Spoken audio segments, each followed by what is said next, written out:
I mean, if you look at the context of the book, it's very deep content. I don't know how many Kenyans will appreciate this kind of content. With time, Kenya has become a comedy state.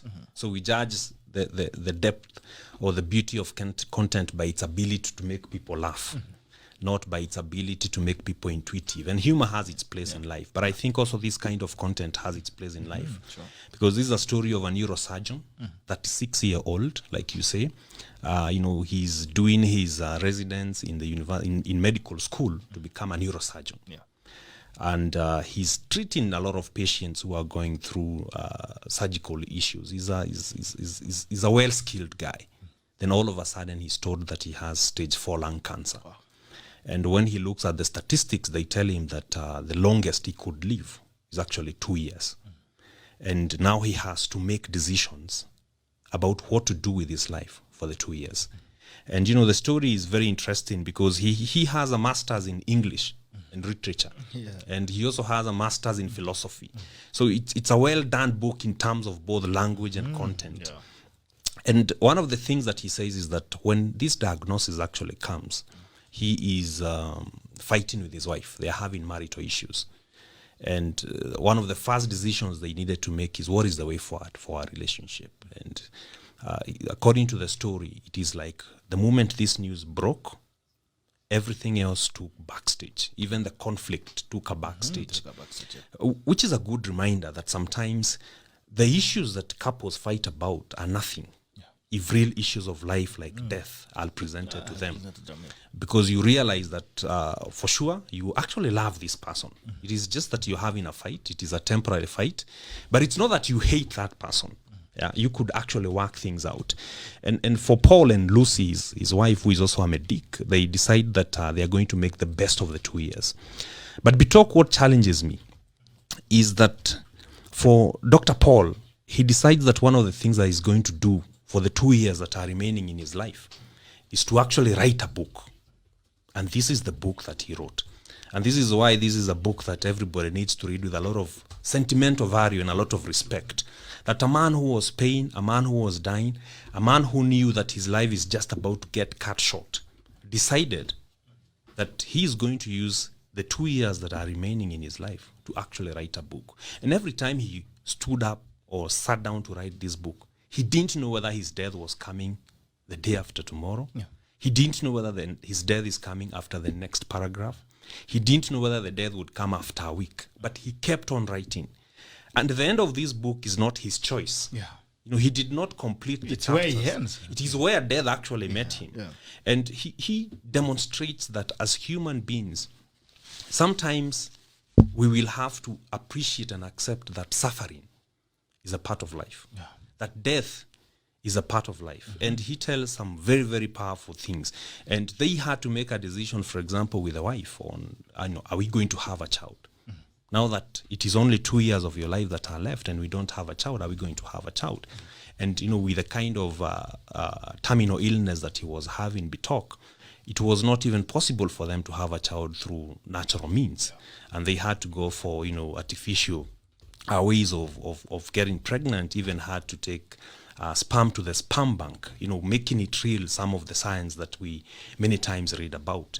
And I like the question that the wife asks him about that idea of having a child. The wife actually questions him, don't you think that the coming of the child is going to make your death more painful? Yeah. That you have to leave someone. To leave the baby. And Paul answers back and says, what is wrong with that? You see, death is painful. Death is not meant not to be painful. Yeah. But at least as my breath becomes air, I will have an opportunity to see air becoming breath in the life of my child. And as a medic, he brings a very good analogy of what the hospital really is and what the medical profession is really all about. And this also is a book that our medics need to read. In particular, taking a different perspective of their profession. It's a profession of service and great sacrifice. He says that doctors have a responsibility to welcome us to the world, but they also have a responsibility to escort us out of the world. I've never thought about it. I've never realized that you actually many times get born in a hospital. Yes. And many times you also depart through the hospital. And, he demonstrates that medicine is not just about transaction. It's not just about the files. Someone's life is at stake. His entire family is looking up to the physician to be able to not just offer medical help, but also moral support. And when you look at it, you are able to appreciate that our doctors actually do a lot. They do a lot to support the society through difficult times. It's a powerful book. I would recommend it to every person who considers, for example, himself too busy with plans and strategic plans and plans for the next 5 or 10 years. Dr. Paul Karanidhi says at one point that it got to a point whereby 5 years did not make sense to him. Yeah, it didn't mean anything. It didn't mean anything because he's reading the statistics, and he's a doctor. He understands the statistics from a professional point of view, that the maximum I will do is 2 years. And he says in the book that I realized that it is not going to be important for me to think beyond lunchtime. Yeah. So his life was always about the moment. What do I need to do? Live in the moment. What do I need to do at this particular moment? And you realize that, your life, first of all, can really change drastically overnight. And the way his life changes and the much that he gets to achieve within the 2 years tells you actually that a human being can achieve a lot. Yeah. Maybe at times it takes a tragedy to change the way you think and the way you do things. And this is a guy who became very difficult even to get results. It's like a doctor is coming in. Kumbe, these doctors, but they usually also manage your psychology. Because this guy is saying, I understand, he's reading the report, he knows it. So even the doctor does not tell him anything, just give him the report, these are the results. And then he walks away because he can interpret the data. And again, he gets to live with this. Even at the point where his life is changing dramatically, a man who had such a vision, well placed, your life changes dramatically. Sure. And you realize that he also becomes a very different person from what he was. Yeah. Initially, he was one of these young guys, again, who, there's no hard in life. Do what you need to do, have fun, do all that. Yeah. But then again, he turns into a man who has everything to achieve within 2 years. Yeah. That he's not even guaranteed. That he's going to see the 2 years. That he's going to see the 2 years. But there's one thing he says to that effect. He says that even if you're dying, you're still alive until the day you die. Yeah. And if you look at the title of the second chapter, I just like the choice of words that they used to get the title for the second chapter, because words are very powerful, as the book actually says. The title of the second chapter is "Cease Not Till Death." Like until you're declared dead, you're not dead. So if there is something that you can do until that moment when you're declared dead, then you have to continue doing it. And that is the brevity that Paul Karanidhi demonstrates in the book throughout until the moment that he's actually declared dead. Where the book ends. I don't know if our good friend WANDERI has read it. Anyway, we don't want to kill the curiosity and the test for you guys, but I'll try just and read some of the comments that have been done for those who read. What do you do when life is catastrophically interrupted? What does it mean to have a child as your own life fades away? That was for me, I think that was the greatest act of selflessness. What makes your life worth living in the face of death? Yeah. Where you're facing death every minute. Yeah. The reality of death comes to you. All right. At the age of 36, on the verge of completing a decade's training as a neurosurgeon, Paul Karanidhi was diagnosed with inoperable lung cancer. One day he was a doctor treating the dying. The next, he was a patient struggling to live. Yeah. When breath becomes air, chronicles Karanidhi's transformation from a medical student in search of what makes a virtuous and meaningful life into a neurosurgeon working on the core of human identity, the brain, and finally into a patient and a new father. This is one of a handful books I consider to be universal donor. I would recommend it to everyone that is Anne Patchett. Extraordinarily remarkable, luminous, lyrical, intimate, insistent, and profound. Karanidhi had the mind of the polymath and the ear of a poet. I think there was something that was also talked about the polymath, the poet. All right. Rattling and heartbreaking, that is Atul Gawande. Powerful and poignant, that is the Sunday Times. This is When Breath Becomes Air by Paul Karanidhi. This is a story you'd want to read. This is a book you'd want to have as a handbook. So Daktari WANDERI. Yes. Sijui kama pia umeisoma ama ndio unasikia kwa mara ya kwanza. Mimi nitaisoma. I have not But read umesikia it. mambo, but you've read Yes, what you've said you've heard. I'm always eager to acquire new knowledge and to learn from everybody. And we learn every day. Yeah. And I remember telling people here, we are talking about having a vision, 180, and mentorship. There is this belief by a lot of people that a mentor necessarily needs to be another person. Eric, you realize that we come from different professional backgrounds. True. So sometimes the things you don't know and the things you want to learn, the people who have it are the youngsters who have new knowledge. And they have new knowledge, more energy and vigor. So they can take you through a lot of things. Yeah. I will request even people like me and my age and even you to want to listen even to those who are in their 20s. And I remember telling you a personal experience the other day that sometimes you think that your help is going to come from very powerful people. Yes, it is true. I have in my phone book names and numbers of cabinet secretaries, members of parliament, 1 or 2 principal secretaries. And I've realized that in that class, when you text them and you're looking for help, more often than not, you will not get an answer. True. But I get shocked that people who are sometimes lesser than I, in terms maybe of even experience, will go out of their way and assist. And I did get help from one, and I'm going to be very grateful to that person for a very long time, because that's a person who went out of their way, a lady, to assist me.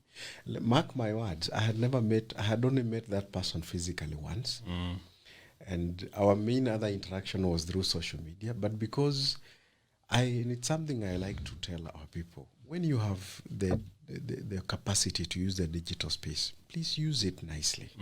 Use it with a lot of humility. Do not use it to insult people. Do not use it to intimidate people.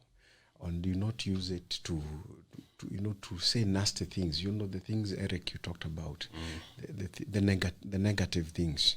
Okay, don't be toxic. For example, I take the view that I don't need not block anybody.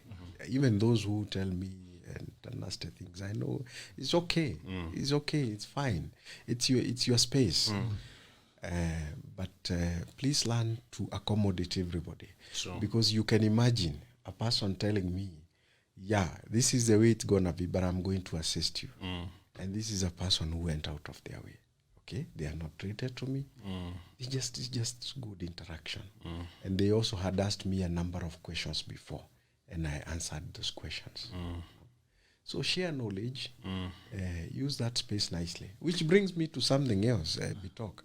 Perhaps we should mention this, that we've been seeing a lot of posts online by Kenyans regarding the health of a head of state of a neighboring country. Surprisingly, we're not getting much from that country, or even people from that country posting anything. But there seems to be a preoccupation by a lot of Kenyans, especially young people online, following up and posting all manner of questions, saying my source is from Tanzania, my source is from this. This is a question that really bothered me, because I have, as I have said before, I have sat in a committee of East African bodies, and therefore I have read across with the exception of South Sudan, all the other places I have read, and we talk, we exchange views, and I will post what a Tanzanian asked me, a good friend and a professional.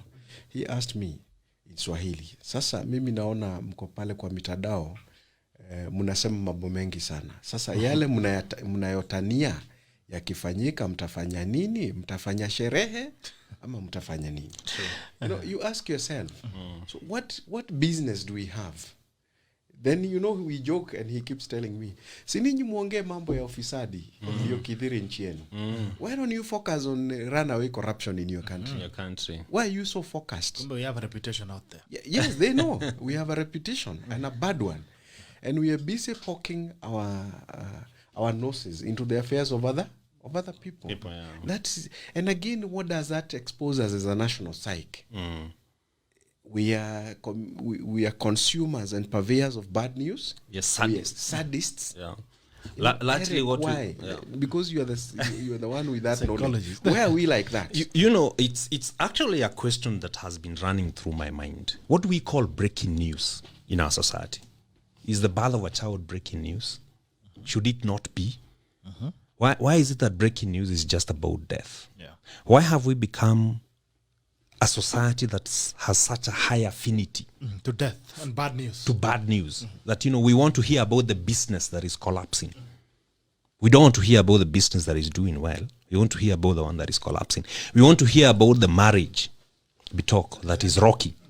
Yeah, and that is going down the river. Yeah, you know, we even have a slogan now that says it will end in premium tears. Yeah, you know, that says a lot about the psyche of the nation. It tells us a lot about the psychological environment that we are operating in. We are operating in a psychological environment where people have an affinity for bad things. We don't wish each other well. And I think we have to retrain ourselves to focus a bit on the positive. This is not going to be burying our heads in the sand and not accept when something bad is happening. But if we wake up every morning focusing our cameras on what is going wrong, focusing our cameras and our energies on what is not working, then we will end up creating a generation that believes that nothing works in our society. And this is a plea even to the people that are, you know, interacting with the society through the media, the journalists and all that. I know they say bad news sells, but how about making sure that for every 5 bad stories you tell as a journalist, you're going to get us 1 positive story? Because what we consume through our minds every single day is what we end up becoming. We will never be better than our thoughts. You know, even the Bible says that as a man thinketh, so is he. So, and you see, your mind can only think with the raw materials that are put into it. So if the raw materials that are put into our mind are only negative, is about death, about disease, about bankruptcies, about companies going down and all that, then you end up with a country that has no energy to try anything new. And because we cannot do better than our thoughts, then we have to make deliberate efforts to feed our thoughts with positive things, because the negative things come by themselves. We have to work on the psyche of the nation and make people believe that things can work out. I know, you know, as an entrepreneur, we talk, and I'm someone who knocks people's doors with my ideas and with my proposals. And I get to see all the negative energy that this society is going through, because people will remind you of things that didn't work. You know, people will tell you this company existed, it went down. They will tell you there was this plan, it didn't work, and all that. And the question that I ask myself is, now that all those things did not work, does it mean that we should not try anything new today? Does it mean that we should just sit back because there are many things that have not worked in the past? The truth of the matter is that we should learn the lessons of why those things did not work. Yes. And then apply those lessons in the things that we are going to do. And that is also one of the principles that I picked from this book. That one of the most beautiful things about the medical profession is that they actually sit down to discuss the cases that went south. They even do a post-mortem. They want to find out exactly why did this patient die. And that is how they continuously improve their knowledge. By studying failure, they are able to improve their knowledge and their skills to save more lives in the future. And even us as entrepreneurs, these are lessons that we can be able to apply. And I feel sad, Bitok, because this is a country that has even lost banks. Yes. Banks have gone down. We have not seen any papers released by academic institutions in the line to do with research to tell us, why did that bank go down? Why did such a big retail business go down? Because these are the lessons that we need to take to the classrooms of management classes in this country, so that we can teach the managers that the reason why this business went down was because of maybe, say, integrity. The reason why this business went down was maybe because it was undercapitalized. The reason why it went down was because there was theft, and this theft was at this particular level. The reason why this business went down was because of bad policy from the government. We are not benefiting from the mistakes that are happening in society in making ourselves better. Because I believe that even those mistakes that are happening, even the businesses that are going down, just as it is in the medical There's a big lesson in it. There's a big lesson in them in making sure that the next generation is going to be better than the current one. But right now, What people have resigned to is a position that tells them, since, cooperatives, circles have failed, they've been tried and they have failed. Since retail chains have been tried and they have failed, yes. we should not start. never try it We again. should never try again. But if we don't try again, Bitok, I want to ask boldly, how are we going to create much needed jobs in this country? Yeah. All these students that are in the university studying, if there is nobody starting a business today, and you have a student who is enrolling into the university the same day, where will that university student get a job 4 years down the line? We need to wake up as a country and confront our problems, not just ask and talk about them on social media and try to make sure we are trying to demoralize everybody that, it's like we are telling people, nyinyi mnataka kuona. Unajua ni watu wangapi wako divorce court sahi? You see, the reality unajua sahi ni ndoa ngapi zinavunjika sahi ukiongea hapa. Zinavunjika. But at the same time, we have noble people like Captain who can tell us, I've had my family for over a decade and we are still holding together. But nobody wants to focus on Captain. Everybody wants to focus on that the things story, that are failing. on the things that are failing. Let us I think balance. I mean, that's very profound, Eric, that there's a lot more we can learn from our failures and our successes. Yes. We ate failures because it affects our ego. Failures kill your ego. But then an ego will never make a life for you. An ego will never take you anywhere. You need to confront your ego and confront your failures, because there's more you can learn from what you failed from. And when you mentioned about postmortems, is that you always wonder, why do we need to go and change a dead man? Sure. Why do we need to do that? But then again, you realize if we don't do that, if we don't get into the death person and realize why they died, then we might not deal with the living. Yes. We might not be able to fix the problem of the living. And there's something you mentioned about the psyche. And then I remember there's a time I sat with the owners of QuickMart when they just started off. And they were in this very proactive there was this very proactive strategy of opening up branches and very actively after the fall of Nakumatt. And they were saying that if there's the greatest criticism that I received on the market, is people telling them, unaona hii Kenya mnafanya hii ndio Nakumatt walifanya. Nini? Amwezi maliza miaka mbili. This is how you're going to fail. And you realize that doing things in this country, you need to be deaf and blind so that you can move, because every other person has an opinion. Like the book that we are reading, The Alchemist. Every other person has an opinion on what you should do, except what they should do themselves. Yes. The person who is telling you should not do a retail business because another person failed has never tried anything in his life. He never even sold a kangumu. So, but they still have an expert advice on you, on how you're going to do. So these guys were telling us, I mean, you're operating in a market where even having faith and alone is a big task. True. Just having faith that you guys are going to break even and make business is a big task, because the people whom you are supposed to create opportunities for are telling you you're going to fail. The person you're going to do that job for is telling you, hey, Wanderi, you'll fall. And I mean, I think it brings something else again on breaking off that creating the inertia. Starting off is a big pain. It's like when you're starting a car on a manual. You have to balance the clutch, you have to balance everything. If you cannot balance the clutch and the accelerator and the brake, then you might never take off. So the brake is maybe the things that people tell you can pull you, of course, you need also to balance. You take criticism, yes, but you have to ensure that it does not stall you. It has to keep you. The clutch now is the idea that you have. You have to keep balancing it. It's a kuja ikaruka. So, but the moment you start rolling, it becomes even easier to change the gears.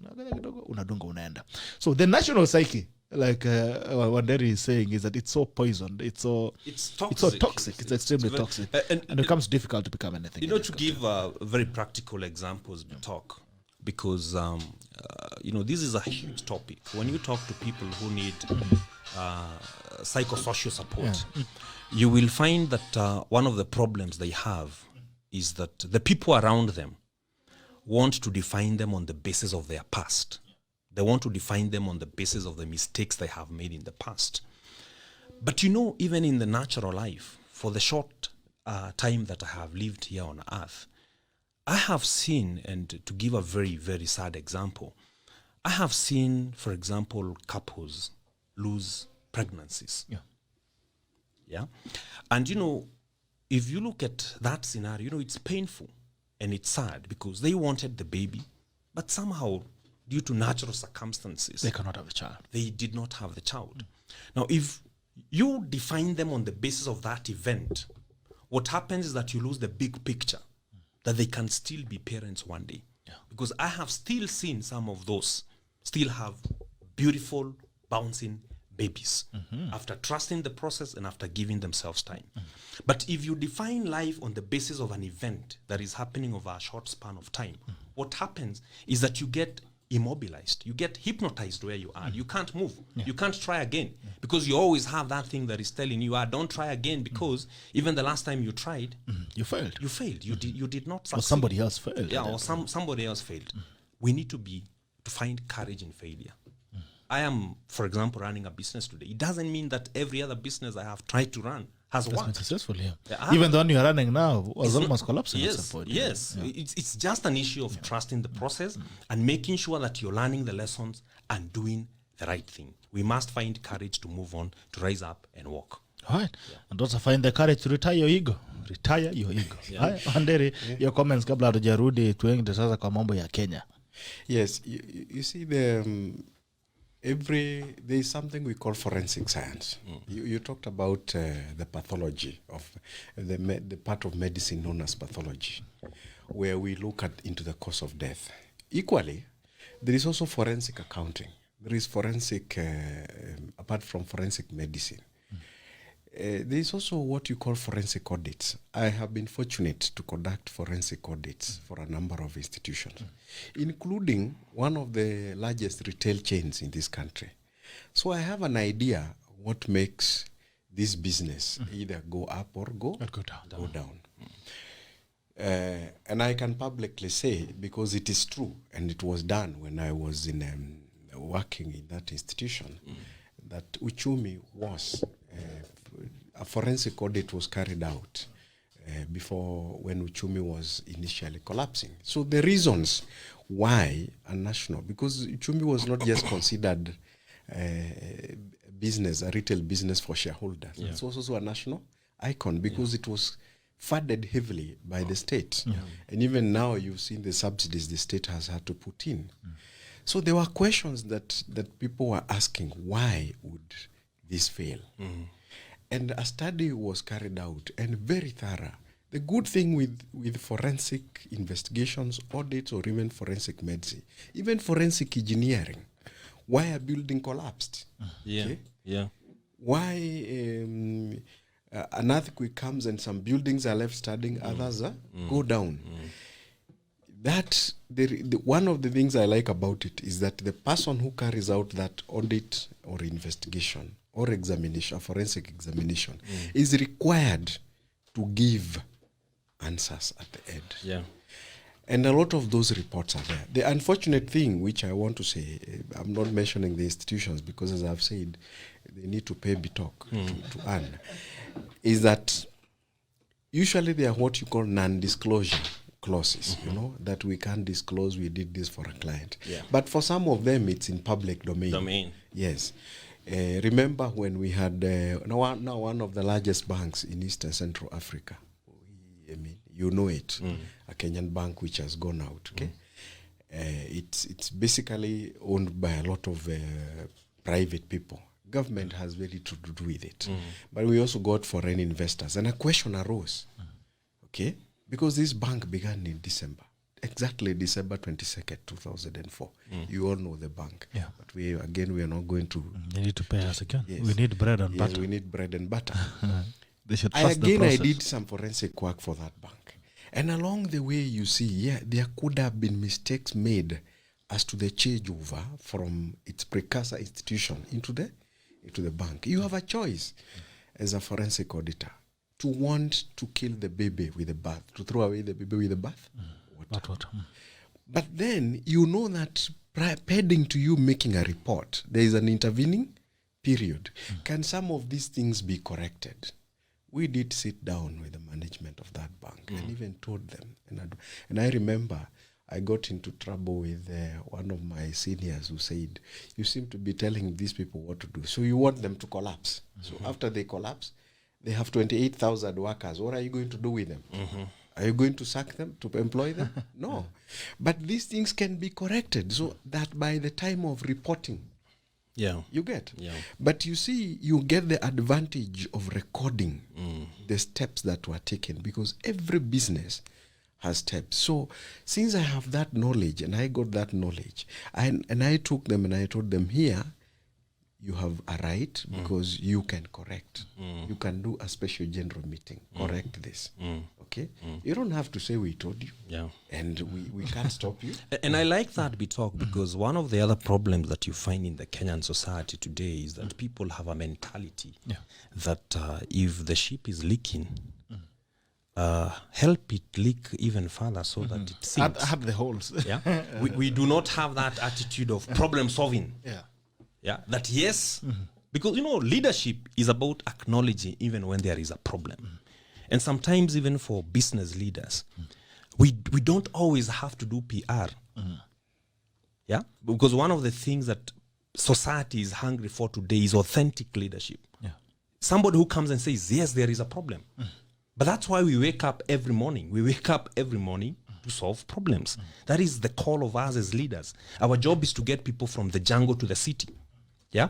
So you will find that sometimes the covering of problems, the covering of wounds is what is leading organizations to where they are actually going to. Sometimes a business needs to accept we need to expand our market. Sometimes a business needs to accept we need more capital.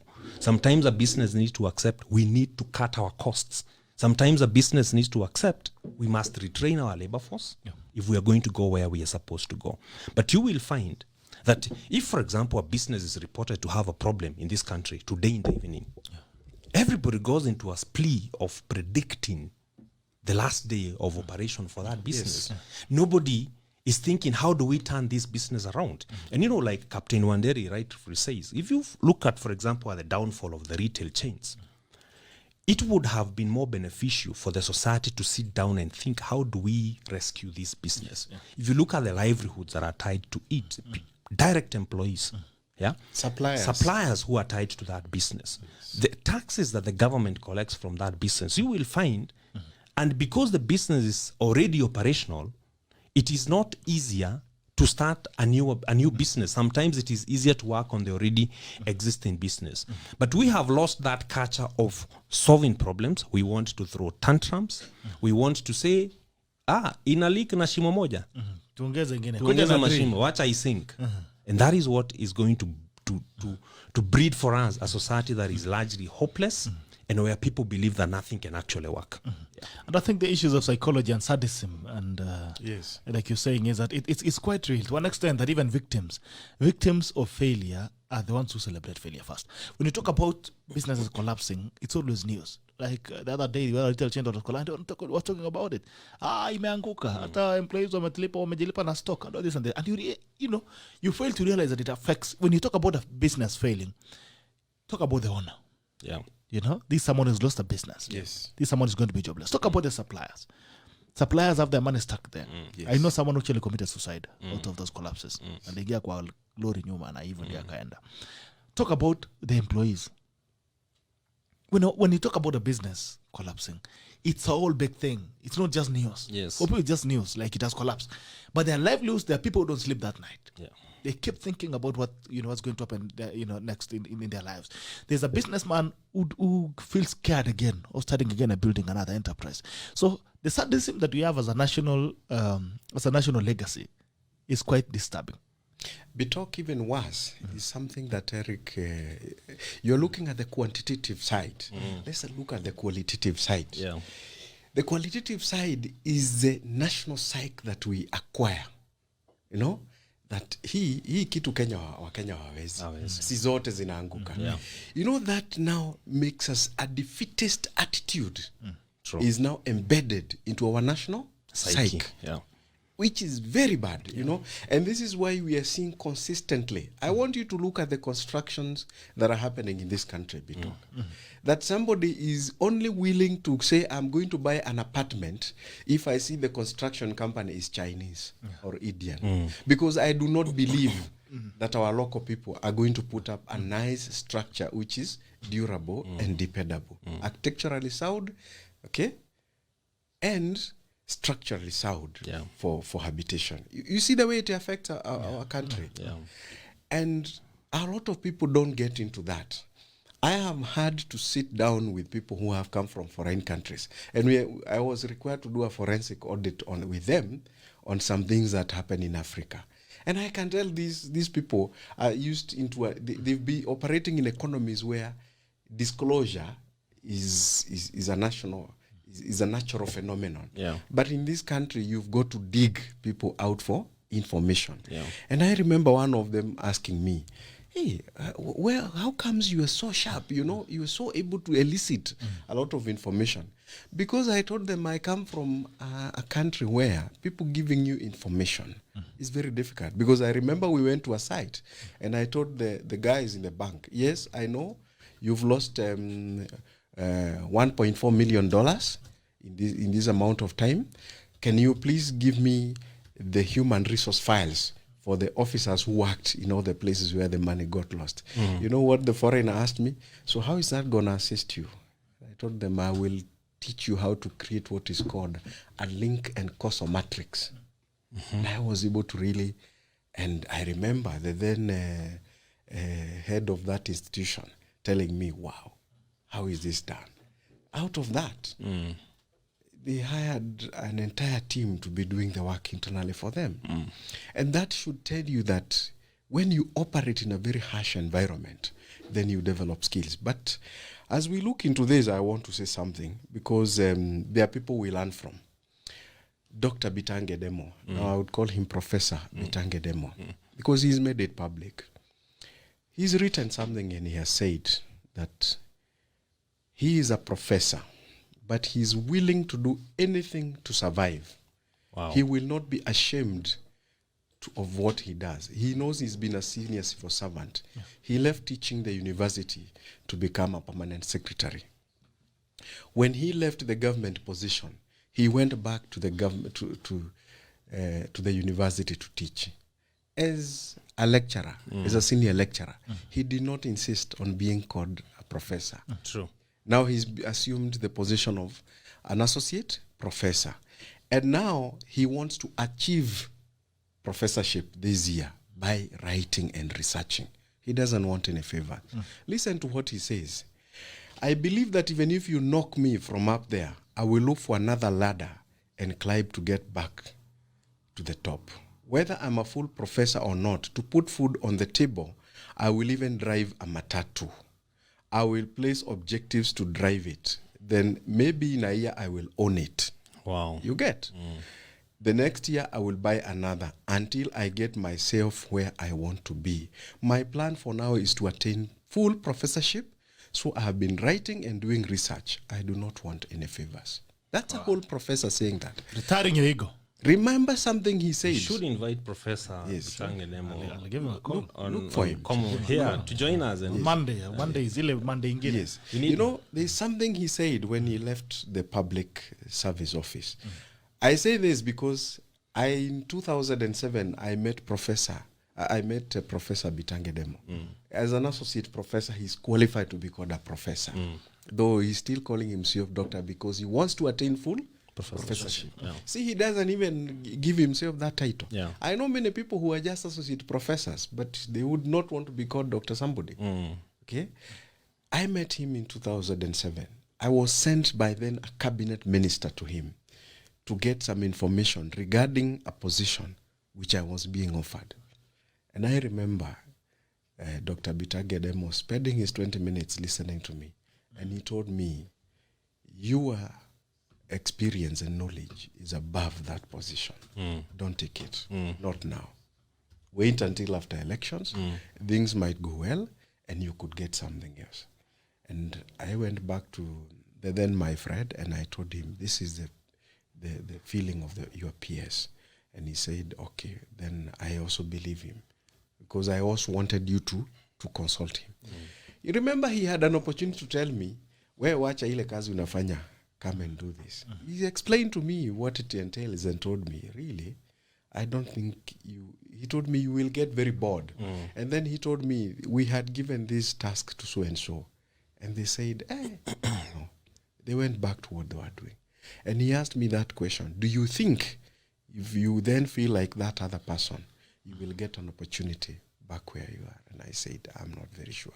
And then he told me, I advise you as a younger person, stick where you are. When things change and fortunes change, that is how practical and candid I found him, you know, because he actually took me through the mathematics. This is what you earn. This is what we'll give you here. This is the exposure you will get here. This is the exposure you're getting there. You see? Yeah. And you can see the things he is saying. Look at our politicians. And I remember me saying it's elective position and appointive positions in this country, 2684. Add a few other chairmen of this and this. They don't go through 3,000. They don't go beyond 3,000. Everybody wants that space. But those are the people, when they failed out of those positions, what do you find? You see them walking, always hovering around parliament buildings because they are used to free lages, public lages. They've never worked for anything. For anything in the rest of their lives. They are nobodies. You see, Professor is not a nobody. He is somebody. He's created something for himself. He's going to study. You know, he's added knowledge. See? And that is why I like him, because he has refused to do what a lot of public servants do when they lose positions. They fade away and they disappear. You know, nobody even knows whether anything they gained and the knowledge they gained can be useful to the country, because they talk to nobody. But this man is telling you, be relentless. Do what you have to do. Keep adding value. Keep adding value. Add value to yourself. You see the difference? Yeah, sure. And this is why we quote him. These are the people we should celebrate. The people who go down but refuse to remain down. Yeah. They want to get up again. Thank you. I'm saying Waithaka, and it says very informative discussion. Great man. Thank you so much. Elizabeth Karanja says Dr. Bitangendemo is a wonderful role model. Thank you, Elizabeth Karanja. Through we are a culture of non-disclosure. Okay, interesting. Elizabeth Karanja says resignation syndrome is rampant in Kenya. Ona pia nani Achepkwechana anasema always great listening to the show. The council is amazing. Asante sana. Bernadette Ketwany, insightful talk. Asante. Elizabeth Kranja, too many unemployed university graduates will get too smart for the system, and we know the end result. Hi. Peter Mushemi, full of wisdom. Asante. Frank Mitei, the millennials should be the target Russians. He touches and addresses on their plight. Thank you so much, Frank Mele. Kiptoki Victor says good work, great work Gerald Bitok, asante sana. Victor Kirop anatazama kutoka uko Bomet. Frank Mitei, this must be the greatest show I've ever followed. Thank you so much, Frank Mitei, for that review. We really appreciate it. Abbas Juguna says the guy was lucky. He knew his death.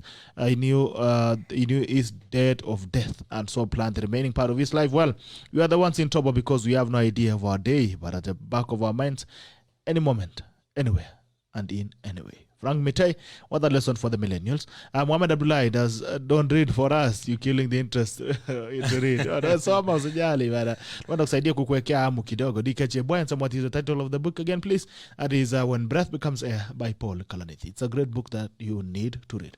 Haya, tukuje kidogo tukifika masaa ya kipindi ya Lala Salama. Thank you so much Maridadi for partnering with us. Maridadi Motors opposite Total Reach Ways. Hapo unapata gari kwa bei safi kabisa. You can get to save up to even 300 Kenyan shillings. Up to 300 Kenyan shillings on save on your purchase of your car. Maridadi Motorcycle gives you an opportunity to own your vehicle, your unit at 50% savings. Hiyo ingine unalipa for ukiendesha gari yako. Alafu pia kuna import to sell, an investment opportunity that gives you an opportunity to invest your money and get a return of 15% per annum. 15% per annum. So that's Maridadi Motors. Sparkling Motor Spa pale Siata Mall. Nyuma pale unaenda unaoshewa gari, inangarishwa kabisa. Mara last week nilioshewa nikasikia nibebe gari kwa mgongo juu utakita na ikanyage chini. Watu tu Motor Spa, Sparkling Motor Spa, when kusafishiwa gari. Maridadi Motors, you get to save up to 300,000 Kenyan shillings on any purchase. Import to sell is an investment opportunity that gives you an opportunity to invest your money and earn 15% per annum. Maridadi Motorcycle gives you an opportunity to save money and get your unit at 50%. Ingine unalipa ukisonga. Na pia watu ambao wanapenda kusave, please, and this is a culture that we need to revive. Join a sacco. Na kuna watu ambao wanasema there is a product that we need to debunk. Tutakuja tuongelee hiyo, alafu watu waache kuongeza siasa kidogo kwa mambo. Let's run with these opportunities and we become a better people. If you want to partner with us as well, you can contact us on your inbox, utumie namba, alafu tunakuchapia kazi safi kabisa. Haya, get your belt tighter. You know, it's going to get crazy. The fuel prices yesterday were reviewed. When I was driving this morning, I was seeing the pump is already at 122 for petrol and 107 for diesel. And interestingly, I realized it takes a maximum of 50 shillings to get a liter of petrol from the Middle East to Nairobi. A maximum of 50 shillings a liter. And you are paying 122 at the pump as a consumer. Ni nini inaendeleanga hapa katikati? Hii mambo ya mafuta, what usually goes on within this with this thing in the fuel, with the fuel. And the thing is, I think also we deserve what we go through as Kenyans. I think we are willing slaves. You know, we are very willing slaves. All these things are happening. We are not talking about it. And they know it. They'll come and load more taxes. They'll load more taxes on us. And they know we don't care. We'll complain for a few days on social media and we move on. And I think Kenya, the biggest tragedy in Kenya is the middle class. They are like the three monkeys. They say, hear none, see none, say none. Eric, how does it make you feel? We've